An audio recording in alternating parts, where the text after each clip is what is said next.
Благодарам за можноста да, еве на крај, да ги кажеме моите три пратенички прашања. Бидејќи се од таков карактер, јас ќе молам писмено да ми бидат одговорени. Да молам да забележите, за да можам на следната седница да можеме да ги добиеме одговорите. Моите три прашања произлегуваат од две посети кои ги направив во Заводот за заштита и рехабилитација Бања Банско, при средба со лица кои престојуваат таму, и една посета во Лакевичкиот регион. Во првиот дел се работи за лицата со хендикеп, кои имат потреба од ортопедски помагала, чевли со повишица од 5 см. Се оставени сами да ги надокнадат трошоците во висина од 5000 и 6000 денari. И покрај неповолната законска рамка, владата во овие години не обезбеди поддршка за лицата со попреченост во делот со ортопедските помагала, нити пак го олесни процесот за нивна пристапност и достапност. Овие ортопедски помагала се клучен елемент во нивната мобилност и во нивниот независен живот. Покрај временската рамка на ограниченост, например, чевлите може да се обезбедат само еднаш годишно. Сега треба и од джеб да се ги платат. Што значи тоа? Доколку некое дете, лице, во таа фаза, се движат, растат и така натаму, и тој има можност само еднаш во годината. Што правиме за вториот пат? Значи, треба да размислиме и тоа да се решава. Имам тука повеќе и како размислување и како прашања, меѓутоа ќе се задржам на едно, ќе ги кажам и ќе се формулирам кон едно. Докаде е договорот за отварање на тендер за изработка на ортопедски помагала за лицата со хендикеп?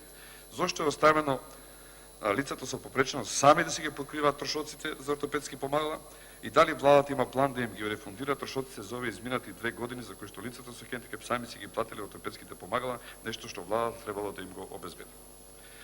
Едно од следните мои теми во однос на ова што разговара со лицата со хендикеп при таа посета е и многу сериозна.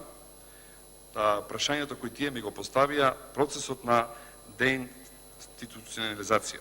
Како планирате да обезбедите поддршка во поглед на сервисите за поддршка и обезбедување на персоналната асистенција за лицата со попреченост? Прашањето од нив, и јас го пренесувам, зошто ги вадите лицата со хендикеп од Бања Банско, без претходно да им обезбедите соодветна и ефективна поддршка согласно нивните потреби, почитувајќи го и нивниот избор, а и европските вредности, вклучувајќи ги и одредбите од Конвенцијата за правата на лицата со хендикеп.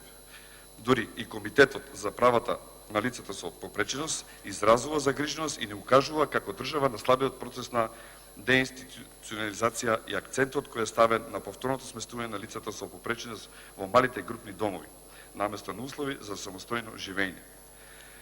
На недостатокот на услуги и обезбедување на лична асистенција за промовирање на независно живење на лицата со хендикеп во државата, на фактот дека државата се уште троши повеќе средства за институциите отколку за сервисите во заедницата, на фактот дека постои дискриминација по основ на возраст во пилот програмата за персоналната асистенција.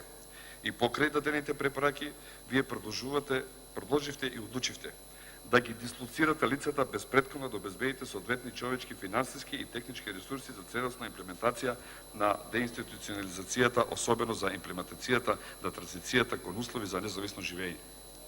Да ги преземете потребните мерки за да се осигура дека лицата со попреченост имат законско право на доволен личен буџет за независно живење кој ги зема во предвид дополнителните трошици кои се однесуваат на состојбата на оневозможност и да ги пренасочи ресурсите и средствата од институционализацијата кон сервисите во заедницата. Јас ќе кажам една работа која тие ми ја кажа таму, дали лицата од Бања Банско треба да излезат што е можно побрзо за објектот некој да го земе. Тие рекоа така, дали на некој му е таксан објектот во Бања Банско за тие лица да излезат. Значи, не се созреани условите, замолуват да се преиспита целата работа, не се постигнати условите и мислам дека со тоа може да се направи сериозен проблем. Ве молам, некој нека поразговара, јас бев таму, разговарав, не само како лице, туку и како потпредседател на Интерпартиската парламентарна група за лица со посебни потреби, имав можност да разговарам со нив, се сретнав и сериозна и загрижувачка сликата. Во тој правец јас ги замолам институциите, жалам што министерската Мила Царовска не е тука, утре ќе ги доставам и писмено овие мои барања за сите овие мои барања и прашања и оно што мене ми го поставија. И сметам дека и тогаш укажувавме дека дел од законот за социјална заштита не е до крај добро испрограмиран, меѓутоа се надам дека ќе има можност тоа да се регулира.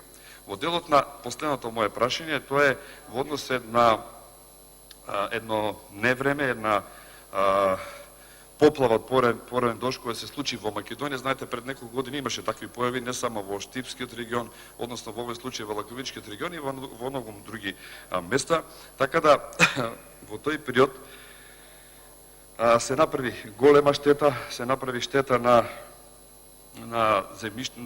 посевите, на голем дел од стоката, сточниот фонд загина затоа што беше огромна поплавата и во однос на тоа преку Општинската комисија има поднесено пријава, извештај и елаборат до второстепената комисија при Министерството за финансии.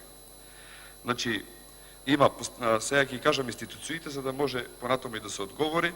Јас реков писмено, меѓутоа еве до второстепената комисија за штети од елементарни непогоди формирана од Влада на Република Македонија при Министерството за финансии, одговорните за штети во земјоделски култури и посеви од Агенцијата за финансиска поддршка на земјоделството и рурален развој, Биро за судски вештачења, а со одлука на владата е донесено решение за обештетување меѓу кои и за општината Штип и регионот кај што го посочувам.